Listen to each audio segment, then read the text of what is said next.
Welcome to a special edition of the Darden Admissions Podcast. I'm your host, Brett Twitty, and you are listening to a new episode. On this episode of the podcast, I'm excited to share the latest installment from our ongoing Faculty Spotlight series, a series we call Office Hours, featuring Shane Dikolli. Shane is a member of the accounting faculty here at the Darden School of Business. I recently caught up with him to talk more about his background, what brought him to Darden, what he enjoys about teaching accounting, his Darden Worldwide course in Australia, and so much more. I think you're really going to enjoy this conversation. And as always, if this conversation is helpful for you, please like this episode and subscribe to this podcast so you never miss an update. Remember, you can always check the episode description for links to Darden blogs, social channels, and more. Now, without further ado, here's my conversation with Professor Shane Dikolli. Shane, great to see you. Hi, Brett. How are you? I'm doing great. It's great to be so close to the start of school. It's hard to believe. Launch week will be just a couple of weeks away. I think August 10th, first day. Oh, it's come so quickly. It's come so quickly. Yeah. I know. Well, it's great to see you. First question's always the same. Tell us a little bit more about you and your background. Yeah, sure. I was born and raised in the working class suburbs of Perth, Australia, which is the furthest place on earth from here. My father was an Albanian refugee, came to Australia with no money, no relatives in Australia, but got into the Albanian community and had an arranged marriage, which was quite common at the time. And I grew up with three brothers. The three of them were all gifted at sport. I wasn't. I tended to like academics a lot more. And so I went to high school and did accounting at high school, and I really loved that. And so I joined a public accounting firm immediately after graduating from high school and did my undergraduate degree part-time at Curtin University. And I was the first person in my family to go to university. And before I finished my degree, I got a management accounting job at Curtin University, and that led into some part-time teaching by accident almost. They needed someone, and I just happened to be available. And that ended up starting an academic career. I did a teaching exchange in Canada, met my wife. We got married 2 years after meeting, and we have two children. After that, I got a PhD and then moved to the University of Texas at Austin, and I was there for 6 years. I then moved to Duke University for 12 years, and I've been at Darden now for 8 years. So short version, Perth boy, accounting nerd, teacher by accident, and still very, very grateful for the path that I've had. Well, I love the short version. That's it. I should have led with that, right? Well, what got you to Darden? Obviously, you've been at Darden for a little while now. Yeah. What led you here? My current colleague, Luann Lynch, she had heard I had a popular course at Duke, and she reached out to me and had asked if I might be interested in the case method. She thought that would be really a good fit for me. And I resisted for several years because my kids were still at high school and I didn't want to move them again. But once they went off to college, I looked into it. I sat in on a class. Elena Lutskina was teaching this private equity class. And within minutes, I knew that's where I was supposed to be. And sometimes the fit is obvious, and for me it was. And so when I left that class, I went to Luann. I said, "Where do I sign up?" It's just it's the right place for someone like me. What is it about that class experience and seeing the case method? Elena is obviously she's a much beloved faculty member and kind of no nonsense in the classroom. But what did you enjoy about that class? Oh, what I loved about it was that the students were well prepared and they knew that they had to engage and ask questions. And it really comes out of this philosophy that Bob Bruner, former dean here, he has a book on this, and it's available free online. It's called Ask Often, Tell Seldom. And so the instructor is not there to tell students information. The instructor is there to facilitate conversation so that the students can learn and generate their own learning from the floor. So the more I ask questions, the more that students discover for themselves. And that type of learning is far more embedded. I also have adopted another one of Bob Bruner's insights, which is that education's about knowledge, skill, and wisdom. And in an undergraduate program, good undergraduate programs will teach the knowledge and skill, but it's in an MBA program through case method that I think that wisdom gets accumulated. And it's not just from someone telling you, it's you have to actually experience it. And that's what the case method does. I love that. And, it's obviously a big conversation these days with AI coming in to the educational experience of like, what is school really about? What is the value of school? That wisdom, Yes, it seems like a big absolutely. part of the equation. Absolutely. It's not something you can read in a textbook or that AI can teach you.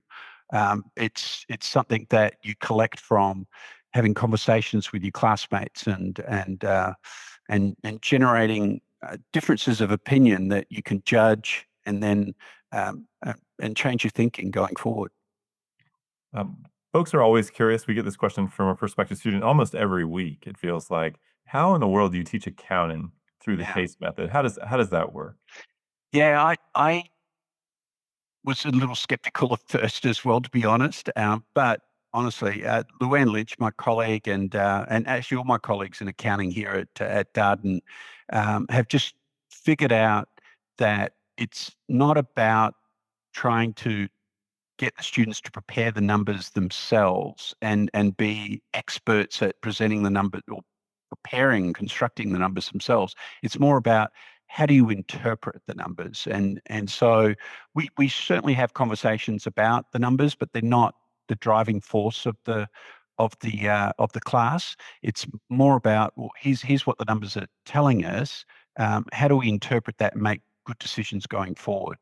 And so it's surprising that I think a lot of people would expect that you'd spend most of the 85 minutes in class just working through numbers, but it's surprising how little time we actually do spend on constructing and more on interpreting. So it's really about um, conversations of what it means for making good decisions. A lot of students don't have background in accounting. This is another point of concern for people as they look at an MBA program. They worry, oh, I don't have this particular course, like experience with this course or this particular topic. Can I do this? What would you tell Mm. folks who haven't taken an accounting course before? Yeah, and one, you're not alone. There's a lot of students that come into the class who've never taken accounting in their lives, and so there's no need to panic. Uh, there are structured ways that we work with students who have not had the background. One is we tend to give them technical notes that they can read on their own. Um, Secondly, we have learning team structures so that students get to meet students from other sections. So we have the section structure at Darden where you're in a section with roughly 70 students in the full-time program at least for all of your core courses, but your learning team is across different sections. And so you get to meet students from other sections and have meetings outside of class to talk about the case information. And then in class, you go to class with some questions that you're still not sure about that you're ready to ask. And then by asking those questions, you're prompting your classmates to join in and help out. So even though we might have CPAs who are qualified, and one thing I really love about what Darden does is that we do not exempt any CPA from accounting courses. They have to be in the class as well. And so the instructors, we really try to embrace that. And where we need to, we bring them into the conversation. But at the same time, as instructors, we know when to uh, ensure that people who don't have the accounting background have an opportunity to speak up and tell us what they're seeing in the numbers. So it works really well. There's just such a great mix and diversity of experiences in accounting in the classroom that means that the people who don't have accounting are brought up to speed. Yeah, we also have some pre-matriculation resources for students. If you just even want to begin to develop some of the language or familiarity with concepts you're going to see, we have resources for students across all of our programs that you Yeah. can engage with prior to the start of school. Yep. Yeah. The executive program, the part-time program, and they have learning team structures as well. They just don't have the the multiple sections like they do. Well, the executive does, but part-time doesn't. The full-time program has multiple sections as well. Well, Shane, I'm curious about one of your electives that you teach, strategic costing. I've sort of been curious about this course because I know it's popular. You've had students take that course from across Darden's MBA programs. What is it about? Yeah, so it's a course that I developed because we do a little bit of costing in the introductory course, in the core course across all the programs. And we don't have a course that sort of takes that another step. So we tend to focus on fairly simple decisions with the costing information about how much product should be produced, or should you outsource a product, and so what's the relevant costs, and those types of decisions. But then there needs to be decisions that are made even more strategically, that costs have a factor in those decisions. So, for example, um, understanding how much a customer costs is not something that we would see in an introductory course, but in a more advanced course, we look at the costs in those types of environments, and then we also look at costs in different types of industries as well. So healthcare costs are huge at the moment in terms of understanding the importance of them, and so we have some cases on healthcare in strategic costing as well. So the other thing that I really like about the course that I don't know if we have too many other examples, but I have the students bring a vignette based on a costing uh, scenario that they've encountered either in their work practice or work experience, or if they've encountered just in life. And so they write it up, 3 paragraphs, bring it to class, present it to the other students in teams, and then I get the students to vote on which vignette they want to see more of, and then it eventually gets to a point where the final projects are team based, and the top 6 or 7 projects go on to another level, and then the students present a final video recording just to make sure that it's them that has prepared it rather than uh, uh, written up by say AI. And the video recording uh, then gives an overview of how they might use costing to address the issue that they've raised, and it's just some really interesting outcomes, and certainly lots of potential for writing up cases going forward. So it's a course that has everything that I really enjoy teaching about.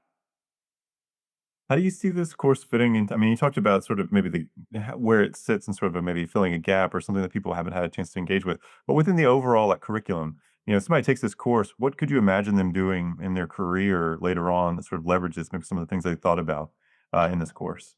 Anything inside the firm, and so any decisions that are made inside the firm, using internal information. So costing information generally isn't externally disclosed, not at the detailed level that we look at to make internal decisions.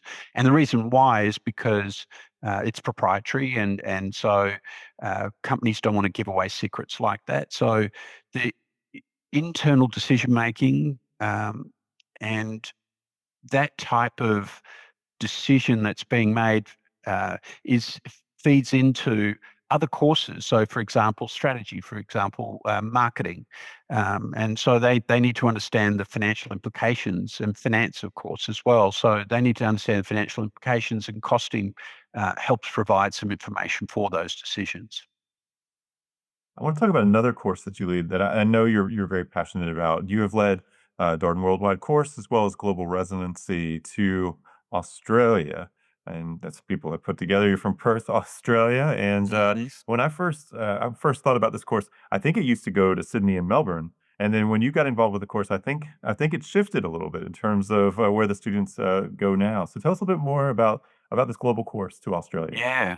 So we've gone 8 times now, and 220 students have been on these eight courses, and the most that we can take is 34 at a time. Just partly because buses, size of buses, and also uh, when we go on corporate visits, they often don't have a space big enough for more than say 34 people. So it got started purely out of a conversation that I had in the hallway with Mark Johnson, who was uh, the head of strategy here at Darden for a longest time now, works at the university. And I said, Mark, what would it take for me to have an Australia course? And he said, well, let's see what we can do. And before I knew it, they were enrolling students in 2020, back in 2020, into a course for Australia. And actually, it was in the fall of 2019. So we went in January 2020 and got back just before things sort of broke out. So that was the first course we did, was Sydney, Melbourne. And I just leaned on some good friends that I have in both cities. And I thought I'd go to the two biggest cities. It seemed logical. There seemed to be more opportunities there for students to see big companies have corporate visits. And then over time, it's evolved where I've decided that students should see Perth, and it's a really a wonderful city, my hometown, on the other side of the world. And I don't think there's a single student that have been to Perth that has been disappointed. It's got amazing beaches. It's got a mining culture, fly in, fly out. Workers go up into the northwest of Western Australia, and so we learn a lot about how um, Perth contributes a lot to the Australian economy, and of course the whole course is about how you design or have business with Australia, in Australia, and with Australians, and so um, Perth plays a very important role there. So we go Perth to Sydney now, and Sydney's the pretty city, and lots to do there, of course, and we've got good contacts in both places. So yeah, it's just the best thing I do at Darden, I think, and I love teaching accounting. So there's no accounting in the course down to Australia. It's all about learning about doing business in Australia. For folks who don't know much about the Australian economy, how would you describe it? I mean, it's a huge place, Mm. enormous. Yeah, mostly mining is the big thing. And that comes out of Western Australia. And I would say education's quite big there in terms of they export education to Asia, um, and then healthcare is big in Australia as well as financial services. Um, and yeah, the resources economy is the thing that really drives the Australian outcomes, I think. And it's a lucky, wealthy country, I think, and a lot of things going for it. A lot of the culture is such that people look out for each other, and so I really enjoy that about Australia, and I really enjoy seeing it through the eyes of the American students who um, are really quite taken back and inspired by what they see there. It looks familiar, but by the end of the week, they know that they've learnt some things about Australia that they could potentially, hopefully, implement or interact with their careers going forward. Culturally, undoubtedly, when people go, they probably feel like, "Oh, this feels familiar," but there's, assuredly some key differences between US Yeah. American culture and Australian culture. What are some of the things that jump out to students over the course of the week?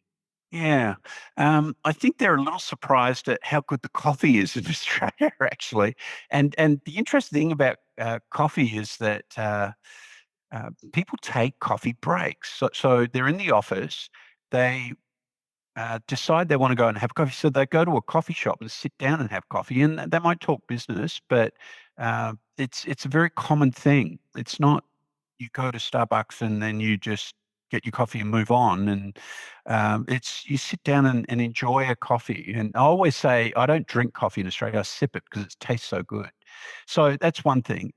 Second thing I would say is mateship. It's a thing that every Australian knows and they understand, and you look out for your mates, you never let your mates down.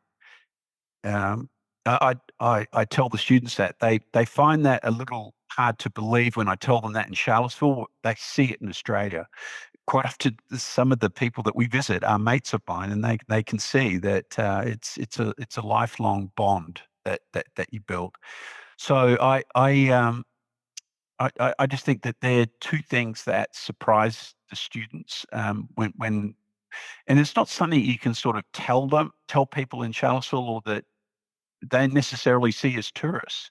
But but they see it when they're on the immersion, and so the advantage that I have, of course, is that I lived in Australia and grew up there, so I can share these experiences and point out where things might look a little off, but they're actually things that are consistent with the Australian culture. A question from the Q&A, education as an export, or how does that work within the Australian Yeah, economy? Is that people yeah, coming to Australia for education? yep. And also, Australian universities setting up campuses in Asia as well. So when I was first at Curtin University, we used to do quite a bit of teaching in Malaysia, Hong Kong, Singapore as well, and uh, so we would go up for a week and teach a week long course, and I'm not quite sure how they structure it now, but it's a big part of what Australia does, and then full fee paying students that come to Australia as well. So education for Australia is relatively cheap, certainly by US standards, I would say. But for anyone that's not Australian, that they would pay what might be regarded as sort of American full fee paying tuition. How do you think about designing a week? I mean, you only have, 5-ish days, of actual time with the students to go and visit companies, have Yeah. activities. How do you narrow in on what you'd like to do? Yeah, so we try to do 2 visits a day, corporate visits a day, and we might do a cultural visit as well.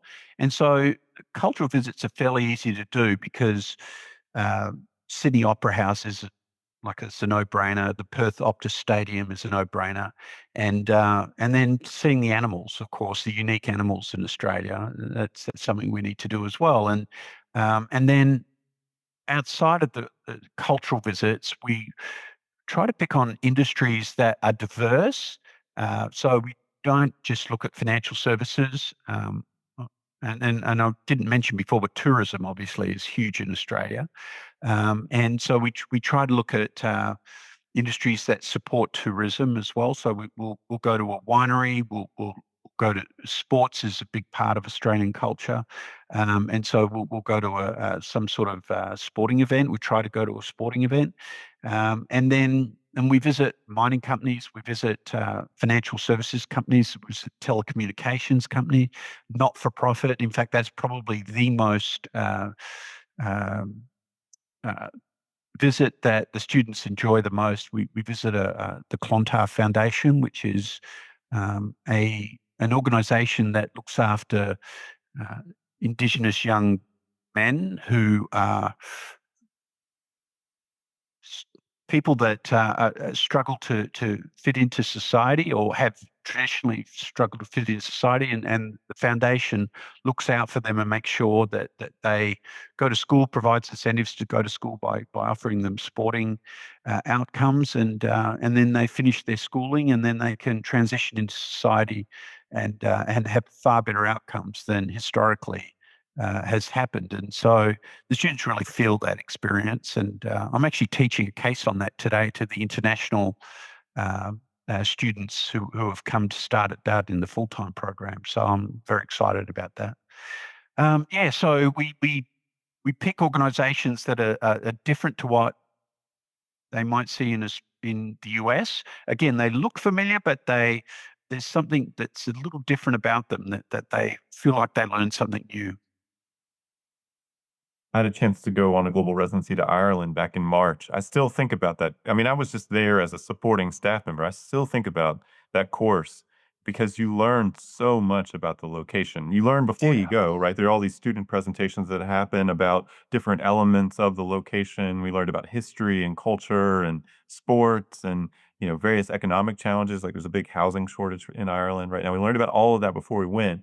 But then even as you go, you're learning a ton. You're hearing what the companies are talking about, or maybe we went and visited some governmental organizations Yeah. all over there, and they were focused on economic development in Ireland. And like, I mean, I still talk to people all the time about Ireland and what I learned and I was just there as a staff member, which is to Mhm. me says a lot about the learning experience. Oh yeah, yeah. We met with the Lord Mayor of Perth this past trip in March, and that was just fantastic.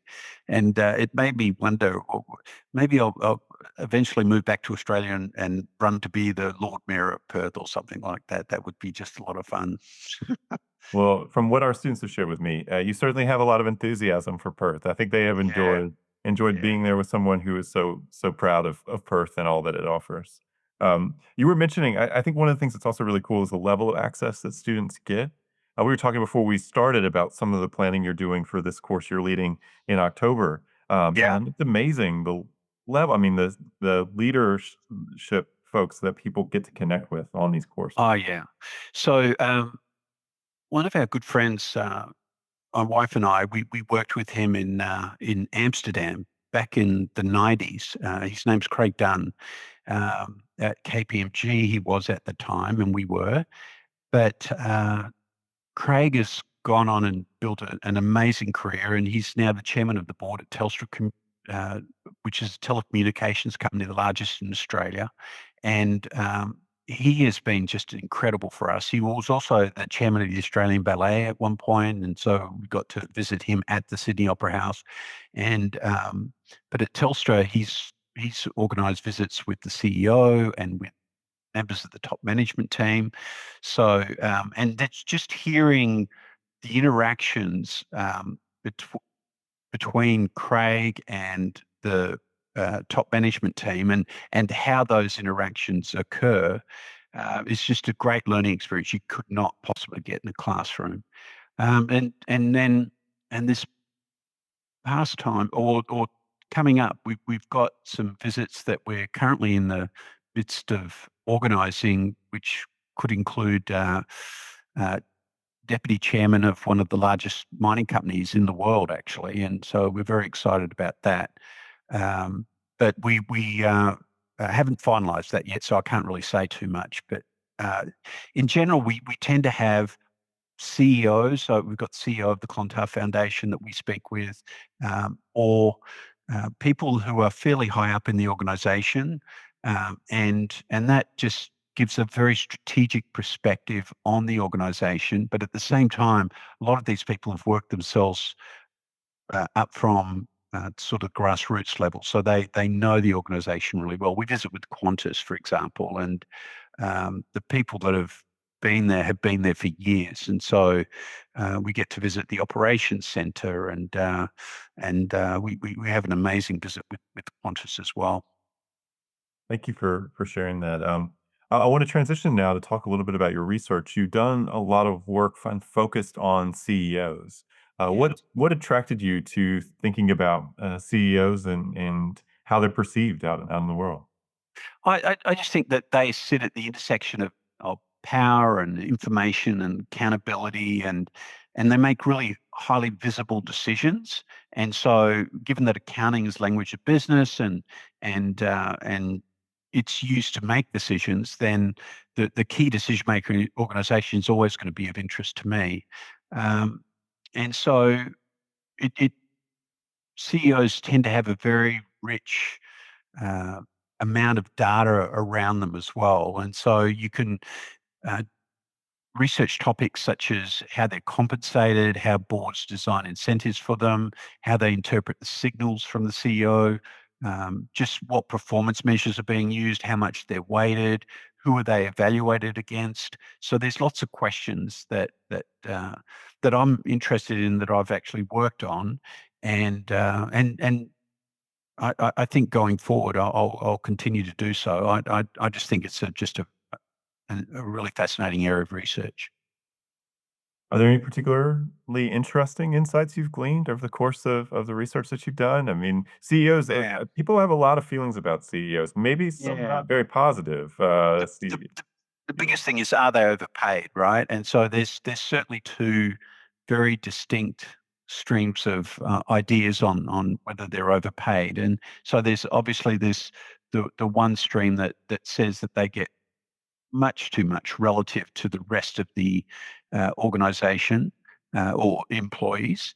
And there's also another stream of research that says that given that the market for CEOs is very thin, that you would expect the prices to be high, and for the level of responsibility and to be able to retain someone who makes really good decisions for an organization that adds value, then you need to pay them really high amounts of money. So that's certainly a topic that comes up almost in every paper that I look at, or a question that comes up: are the CEOs overpaid?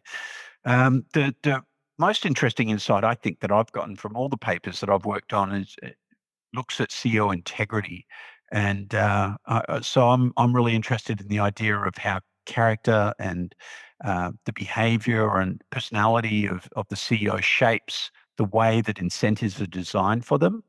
And so one of the things that we discovered was in measuring CEO integrity, we decided to look at shareholder letters and the number of excuses or explanations that CEOs give in shareholder letters. And then we compared them across the economy. And we found that CEOs that over explained, we made an assumption that they were of lower integrity because they didn't honor their word. And they had to over explain as a result because the market didn't trust them.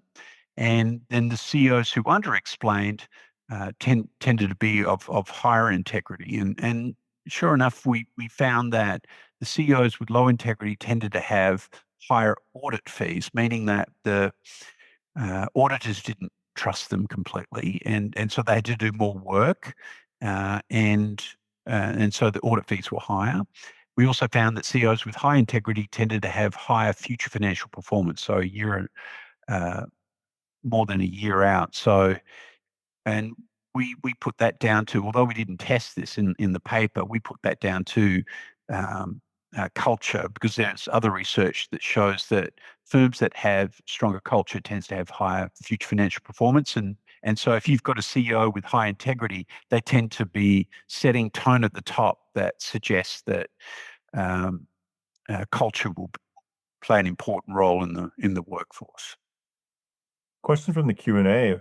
What are your thoughts about, tying CEO compensation to firm performance? Yeah. Could create some potentially problematic Uh, every incentives. f- every firm does it, and it's just a question of how much, right? So, how much weight do you put on that firm performance? And I think it depends a lot on the incentives that the firm is trying to create. So, if the firm wants to create incentives, for example, to grow, then the weight on the bottom line will be lower and the weight on the top line will be much higher because they're trying to grow the firm fast. So yeah, it just depends on what incentives the board wants to create. And Craig Dunn in the DWC that we do to Australia is just great to ask questions of about how he thinks about designing incentives. They're usually very candid answers too that he gives. Anything you're working on right now related to CEOs? I know you always have some research going. Yeah, so I'm really interested in this idea of relative performance evaluation, and so a paper that we're working on is very early stages at the moment. Is how powerful CEOs. So again, this is a trait or a characteristic of the CEO, how it might shape that power shapes the design and the disclosure of relative performance evaluation in the compensation contract. So, relative performance evaluation is meant to filter out the non controllable factors so that if the whole industry rises because of favorable conditions, then the CEO shouldn't get the full credit for that, right? So, that's an example of where CEOs being overpaid for good luck. Um, so relative performance valuation is really important for filtering out those effects. And so we're looking to see the extent to which powerful CEOs drive the decision to choose the peers that they're evaluated against, and how transparently that choice of peers is disclosed. And so we've we're trying to use some AI uh, to determine whether or not firms are using RPE. They're supposed to disclose it, but what we're finding is that there are firms that don't say they're using RPE, but it clearly seems as though they are. And AI is helping us detect that. So that's really a fascinating part of the project as well. So I'm not sure where it's going to end up yet, but we're in the early stages of it. Interesting question here in the Q&A. With accounting processes, Yeah. advent, obviously AI coming on, automation of analytics, all this kind of stuff. Like, where do you see the role of the CEO, general manager changing relative to some of these accounting processes? Now that we have all these technologies are becoming a bigger and bigger part of Yeah. their work stream.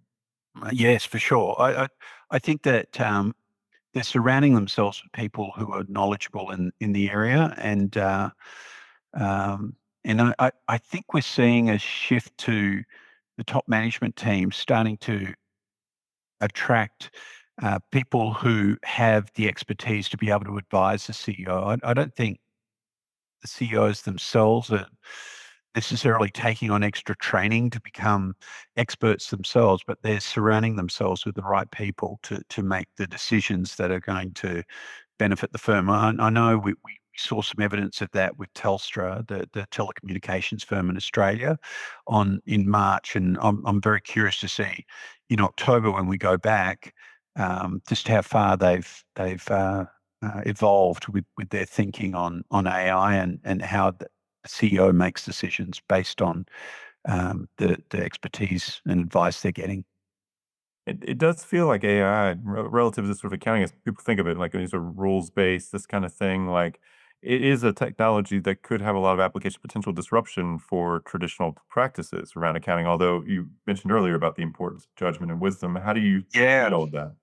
Yeah, so that's the way that I see it. I think that the construction of the numbers are going to become a little more uh, generated by AI, but I think that there's no doubt about that. Um, However, there needs to be some type of vetting to just to ensure that the AI's gotten it right, for one thing. So there needs to be some understanding of how those numbers were put together, and also, like I said earlier, the biggest thing for me with accounting is how you judge the numbers and make decisions going forward. And so you could train an AI to do that sort of thing as well. But at the same time, there are some contextual factors that a human decision maker will understand that AI won't at the time. And so I think ultimately it's going to be a partnership, a thought partnership. So an AI, a human interacting with a decision maker interacting with AI to arrive at the best possible decision. But I don't think AI is going to replace accounting by any means, and certainly not the outcomes of accounting. Yeah, that sort of context piece I think is a really important point. We've been getting a lot of perspective student questions about the value of an MBA at this time, right? Because there's some hot takes out there. Because Yeah, sure. if school is just about knowledge transfer, well, doesn't this machine know everything, right? So then what is it about? I think Darden has a really interesting story there. Yeah, I agree. I just don't think it's knowledge transfer at all, or even skill transfer. It's much more about collection of wisdom in the classroom, and then what to do with that wisdom and judgment going forward and making better decisions. We've got a question here. Maybe something that you mentioned, teaching through the case method that really resonating with you when you came and visited and sat in on Elena's class. People sort of sometimes ask case method versus lecture style. Where Yeah. you see as the principal benefits of learning through the case method? I know we've been talking at it, but we've got a direct question here in the Q&A. It might be interesting for people to hear your thoughts. Yeah. So I do think the lecture method could, to some extent, be replaced by AI because you're looking to understand something specific, and you can ask questions directly of the lecturer, in this case, the AI, and so I'm just not sure that you get to hear the different points of view that you would in a case method classroom, and I think that's really key. When you go out into a business meeting, there's going to be multiple viewpoints sitting around a table, and you don't want to be surprised by someone having a very different opinion.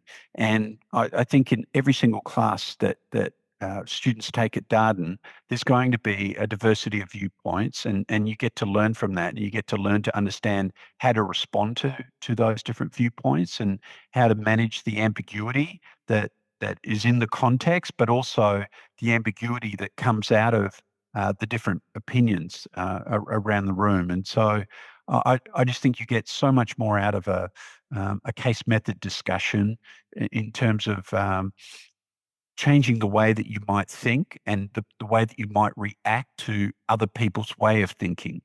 And so that's the thing that makes a difference, I think, relative to a lecture situation.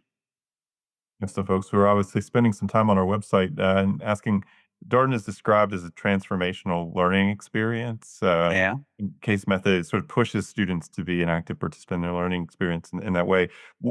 In your opinion, you obviously been at Darden for a while. You've worked with students, seen them at the start of their program, maybe into their second year, close to graduation. Where do you see the growth? Where do you see the change for students typically happening?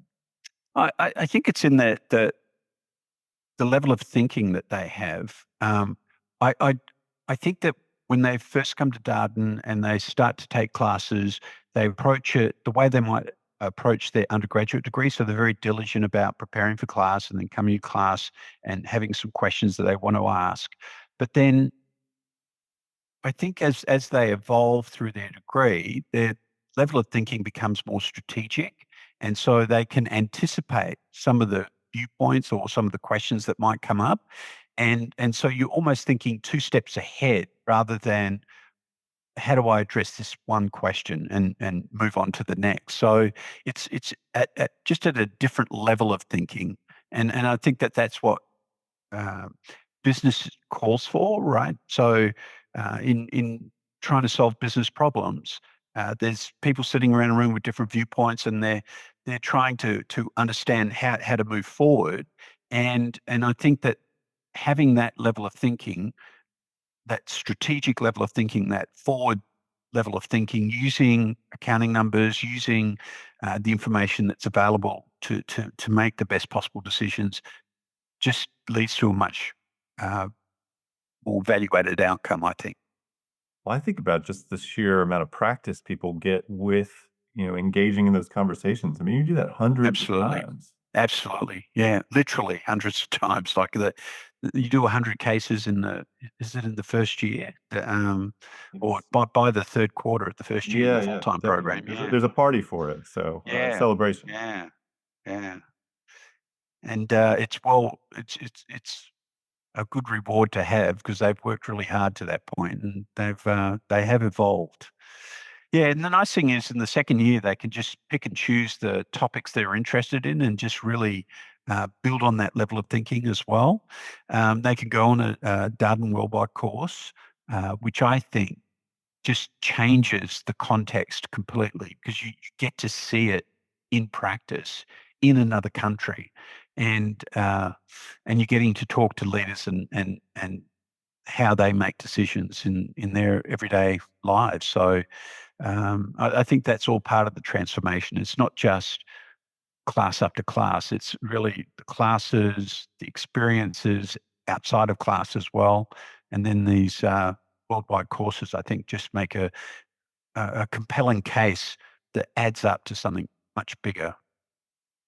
And you mentioned just in the worldwide course, all the different companies you get to visit, but that's also happening across the cases that you're reading. You're reading about all kinds of Absolutely. different companies, different kinds of industries, different kinds of problems, global companies, US-based companies. I mean, all kinds of different firms. Just the sheer exposure is, and if you're benefiting from your classmates' experience too, which happens to have those dimensions to it as well.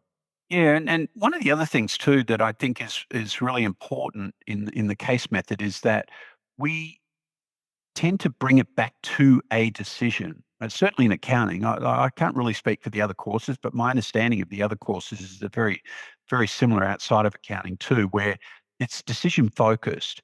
And so you've got a case context, you've got ambiguous information, and then you need to construct some numbers to glean some insights that can be focused on a decision. And I think that's something that you don't really get in a lecture. A lecture is just all this information just being thrown at you that you hopefully try to retain, and you might have to regurgitate for an exam. But yeah, in the case method, you're really trying to build to a decision, which is what you would do in practice.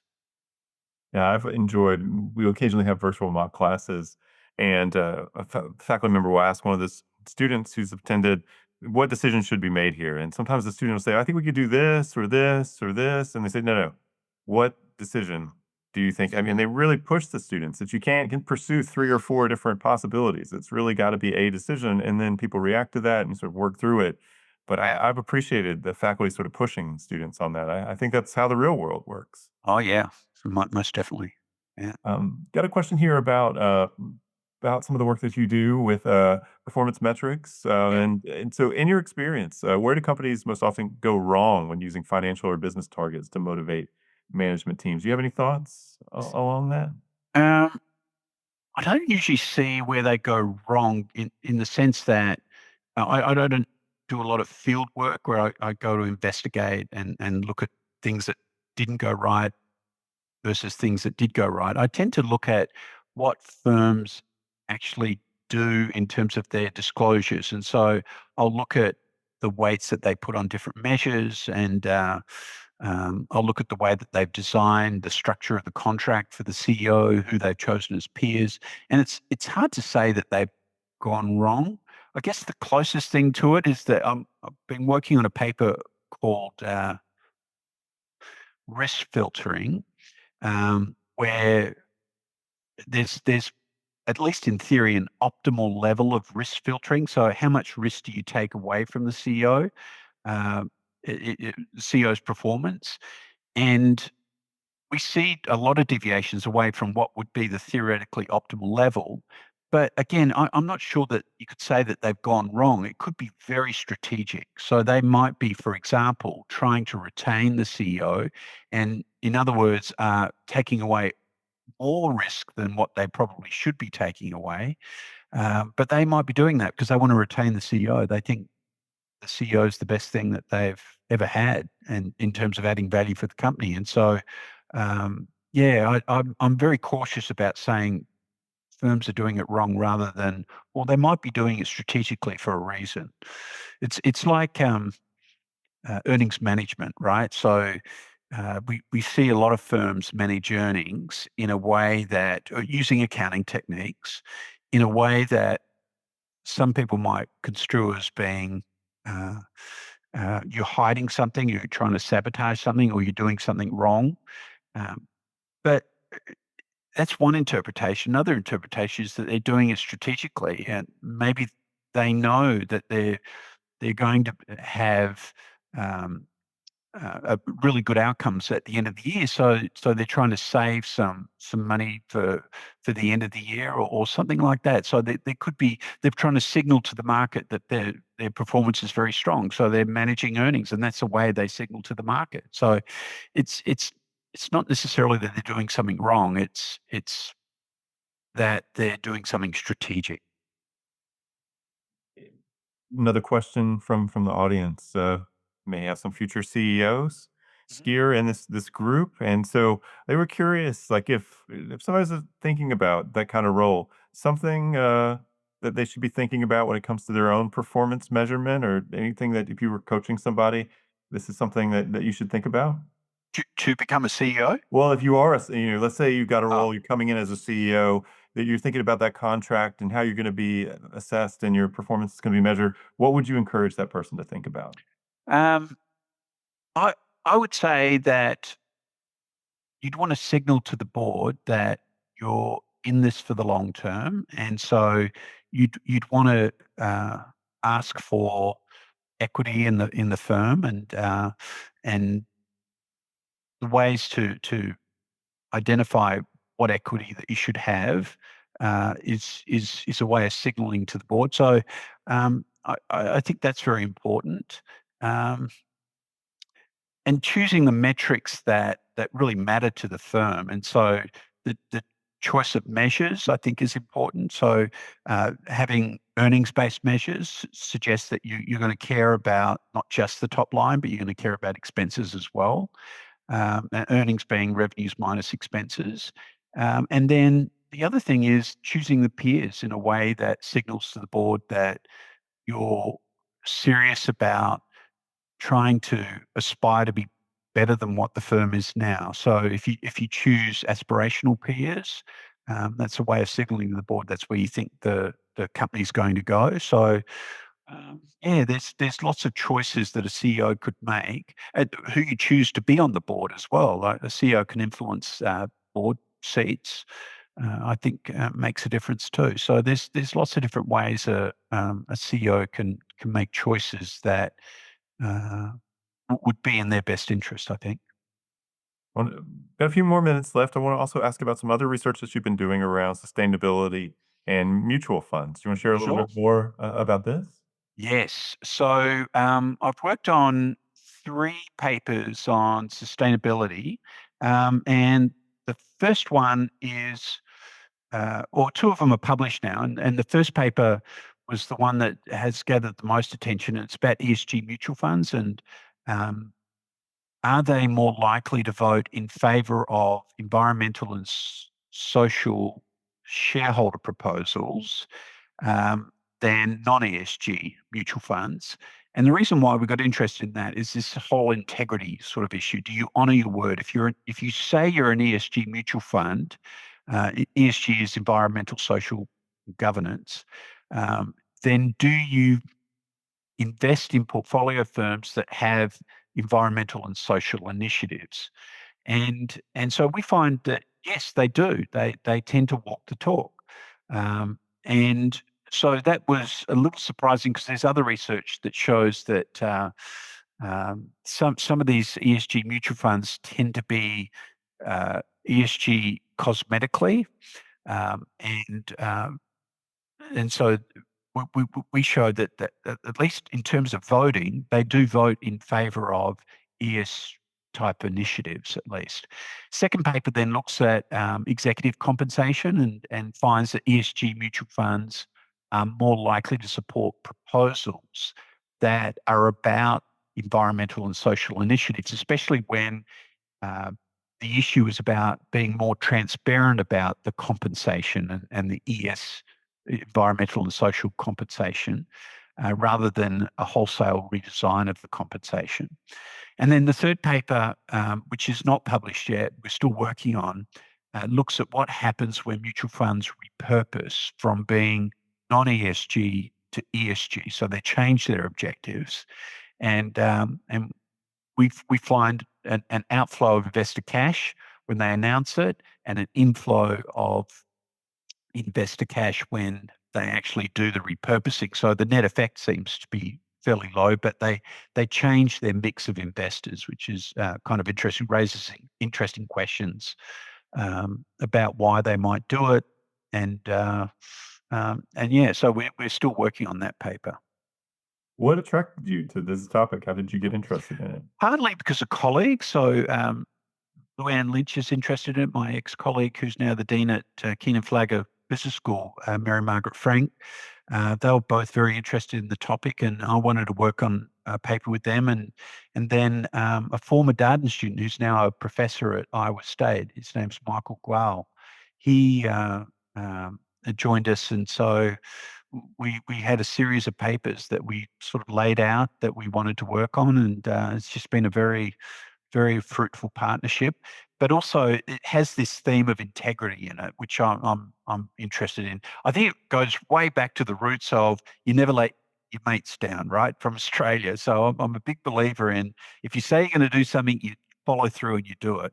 And and so yeah, this idea of integrity is a theme through all the research that I do, or not all of it, but through a lot of the research that I do. Integrity is an interesting thing to try to assess, like how Yeah. actually to get to the crux of it. Yep. Yeah, and actually in the paper that had published that I talked about earlier, we can't actually call it integrity because you can't really assess someone's actual integrity. But what you can do, and this concept of behavioral integrity is really important.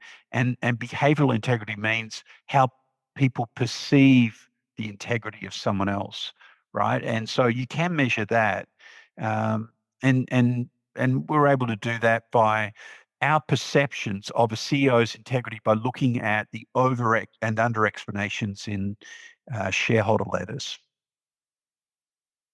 Couple more questions as we wrap up today. For folks who are just beginning to learn about Darden and thinking about maybe even applying in this upcoming cycle to maybe one of our programs, what's your wide Darden pitch? I know we've been sort of talking around it in different ways about the learning experience and Yeah. what happens to students in terms of the growth and development that they have. But for you, what's your wide Darden pitch?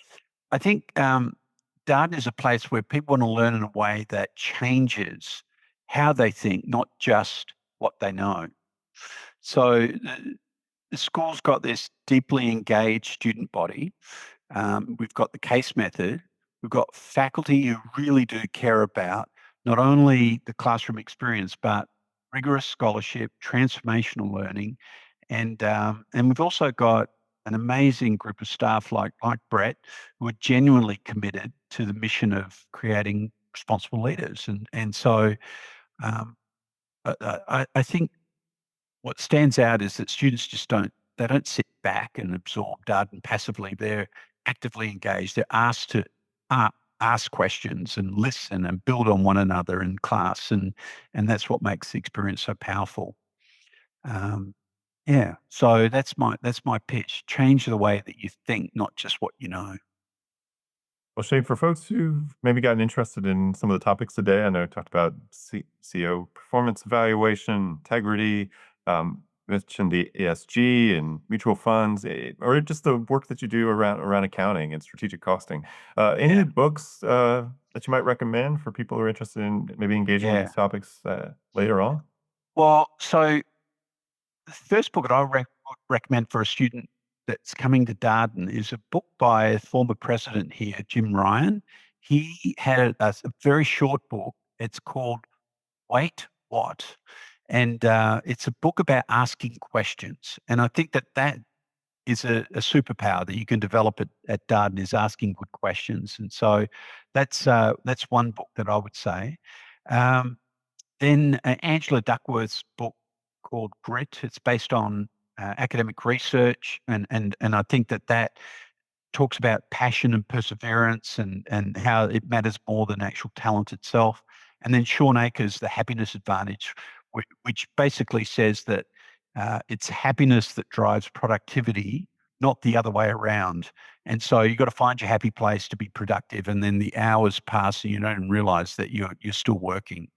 So yeah, Well, thank you. I know you've also recommended Atomic Habits before to our Atomic incoming Habits is students. I very know good. it's Yeah. been a popular one. I'm actually reading a book at the moment called How to Get Rich in American History. And I haven't finished it yet, but it's an amazing book. It changes the way I'm thinking about personal financial management.